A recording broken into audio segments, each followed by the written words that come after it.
Muy buenas, ¿qué tal? ¿Cómo estáis? Espero que estén muy bien. En el vídeo de hoy vamos a explicar eh, de la forma más detallada posible los diferentes casos de aplicación de exigencia del interés de demora regulado por el artículo 26.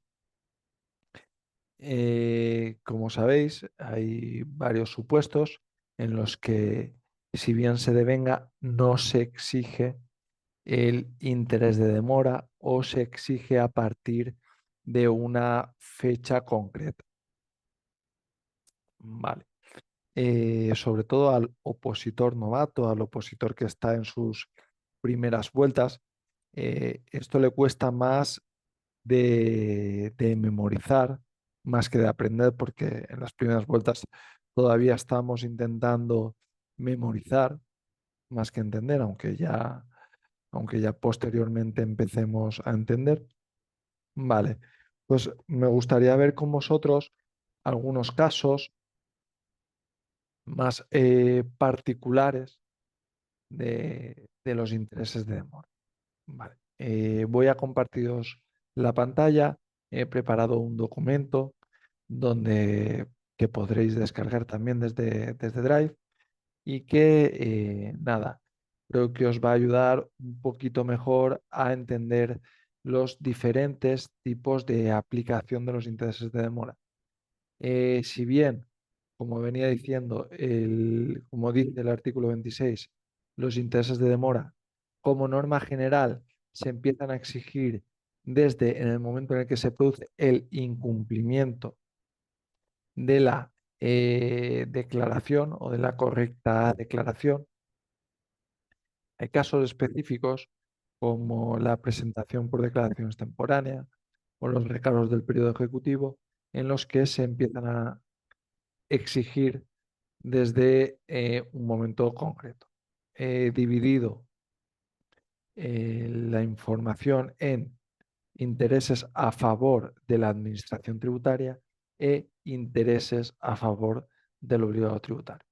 Porque, como también sabéis, hay diferentes casos, diferentes supuestos en los que se va a devengar el interés de demora a favor del obligado tributario. Es el caso, por ejemplo, de la devolución derivada de la normativa, artículo 31, la devolución de ingresos indebidos, 32, o el reembolso del coste de garantías, artículo 33. Lo vamos a ver ahora todo con los diferentes casos y nada, espero que os ayude a entender un poquito más este tema de la oposición. A ver, como venía diciendo, he dividido los intereses de demora en dos apartados: a favor de la administración y a favor del obligado tributario. En primer lugar, vemos que el artículo 26.2 nos indica que se exige, entre otros, en los siguientes supuestos. Cuando finalice el plazo establecido para el pago en periodo voluntario de una deuda, vale, voy a ampliar un poquito más para que lo veáis mejor, resultante de una liquidación practicada o del importe de una sanción sin que se produzca el ingreso. Cuando finalice el plazo establecido para la presentación de la autoliquidación, sin que se hubiera sido presentada o hubiera sido presentada incorrectamente, salvo lo dispuesto en el apartado 2 del artículo 27. Cuando se suspende la ejecución del acto, cuando se inicie el periodo ejecutivo, salvo lo dispuesto en el apartado 5 del artículo 28. Todo esto lo vamos a ver ahora. Cuando recibamos una petición de cobro de titularidad de otros estados y cuando el obligado tributario haya obtenido una devolución improcedente. Vale, pues la norma general, sobre todo la primera, es que el interés de demora se va a exigir desde el día siguiente a aquel al final del plazo voluntario de pago, sin que se hubiese realizado el pago o la presentación de la autoliquidación. Asimismo, el apartado 3 del artículo 26 nos indica que el interés de demora se va a calcular sobre el importe que no se hubiese ingresado en plazo o sobre la cuantía de la devolución cobrada improcedentemente y resultará exigible durante el tiempo en el que se extienda todo el retraso obligado, salvo lo dispuesto en el apartado siguiente. Vamos a ver, en primer lugar, hemos dicho que estamos en intereses de demora a favor de la administración y vamos a ver pues uno de los casos un poco más particulares y es en el caso del recargo por declaración extemporánea. Recordemos, a modo de repaso, que los recargos por declaración extemporánea se exigirán cuando se produzcan los siguientes tres requisitos. Que se presente la autoliquidación sin requerimiento previo, que se presente fuera de plazo y que el resultado de la autoliquidación sea a ingresar. ¿De acuerdo? Vamos a ver, nos dice que se exigirá en este caso el interés de demora, se exigirá desde el día siguiente al término de los 12 primeros meses de retraso. En estos casos se exigirán los intereses de demora por el periodo transcurrido desde el día siguiente al término de los 12 meses posteriores a la finalización del plazo establecido para la presentación hasta el momento en que la autoliquidación o declaración se haya presentado. ¿Vale? Es decir, que durante los 12 primeros meses no se van a exigir intereses de demora, cuando se exigirán una vez transcurridos los primeros 12 meses y a partir del día siguiente de esos 12 meses. Es decir, tendremos una carencia de 12 meses sin que se exija el interés de demora. En el caso de los recargos del periodo ejecutivo, también nos dice que tanto en el recargo del periodo ejecutivo del 5 como en el de apremio reducido del 10, no se van a exigir, ojo, exigir, no devengar, exigir intereses de, ¿vale? No obstante, seguirán devengando y si posteriormente la deuda es impagada al vencimiento del plazo del artículo 62.5, se exigirán intereses de demora por todo el tiempo transcurrido, ¿vale? Vamos a ver lo que nos dice el 28.5 y es que el recargo de apremio ordinario es compatible con los intereses de demora. No obstante, cuando resulte exigible el recargo ejecutivo o el de apremio reducido, no se van a exigir los intereses de demora devengados desde el inicio del periodo ejecutivo. No se van a exigir. No quiere decir que no se vayan a devengar. ¿Vale? Estos serían los dos casos más comunes y que se salen del patrón del artículo 26. ¿Vale? En, en cuanto a los intereses de demora a favor del obligado tributario, como hemos dicho, vemos a priori tres casos, que, sobre todo los dos primeros, porque el tercero no se suele dar mucho en lo que viene siendo casos prácticos y demás, ¿vale? O sea, no está saliendo mucho en supuestos. Sin embargo, el 31 y el 32, pues es perfectamente posible que nos lo encontremos, ¿vale? Pues como hemos dicho, la Administración abonará intereses de demora a favor del obligado tributario en los siguientes casos. Devoluciones derivadas de la normativa del tributo, devolución de ingresos indebidos y reembolso de los costes de las garantías. En primer lugar, lo que nos dice el artículo 31 es que en este caso se van a devengar intereses de demora desde que se produzca el cumplimiento de 6 meses tras haber solicitado la devolución. No obstante, como podemos ver, en el caso de presentaciones realizadas dentro del plazo reglamentario, tomará como referencia el final del plazo reglamentario. Y si la autoliquidación fuera extemporánea, es decir, fuera una presentación fuera de plazo, el interés, los 6 meses, perdón, se van a calcular desde el momento en el que se produce la declaración. Vale.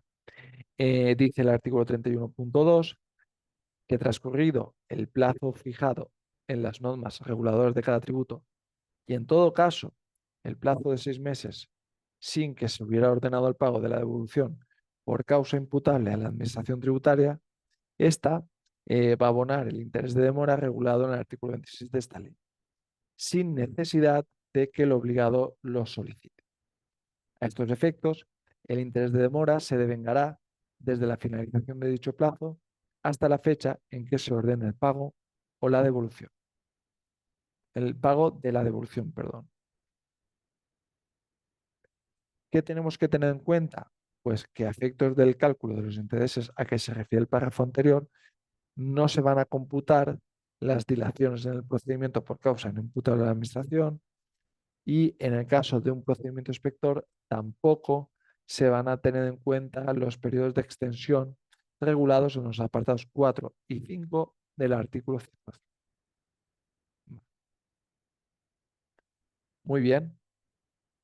En el caso de la devolución de ingresos indebidos, el artículo 32 sí que nos dice que el cálculo del interés de demora se produce, se lleva a cabo desde el momento en el que se realiza la presentación del impuesto. Es decir, si la presentación del impuesto, imaginemos, el IVA del cuarto trimestre se presenta el día 10 de enero, y el final del plazo reglamentario es, en este caso, el IVA del cuarto trimestre, el día 30, pues se va a empezar a contar desde el día 10 y no desde el día 30, como vendría ocurriendo en la devolución derivada de la normativa. Y esta es una de las diferencias que tenemos que llevar, que tenemos que tener en cuenta entre la devolución derivada de la normativa del artículo 31 y la devolución de ingresos indebidos. ¿Vale?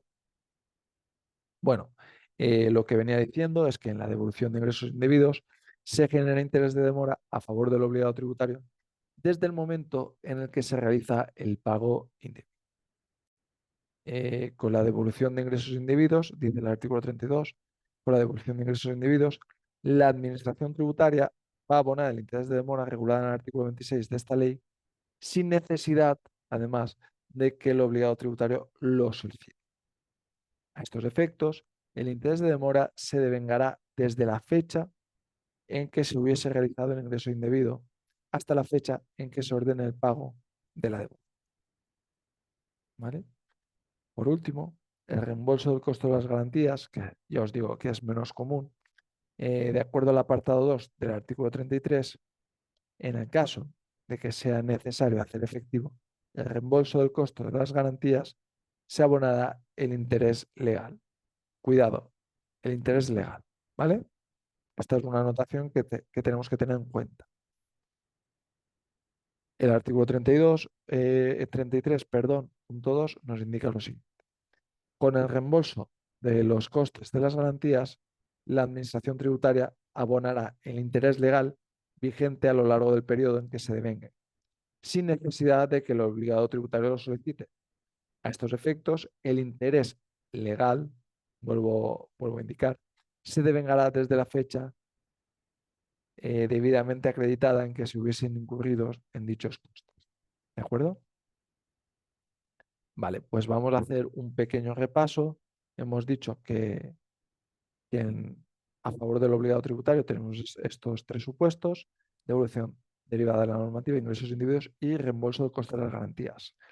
Y en el caso de intereses de demora a favor de la administración, eh, podemos decir que como una norma general, los intereses de demora se exigen desde el día siguiente del final del plazo reglamentario, eh, cuando se produzca el incumplimiento, cuando sea exigible este interés de demora.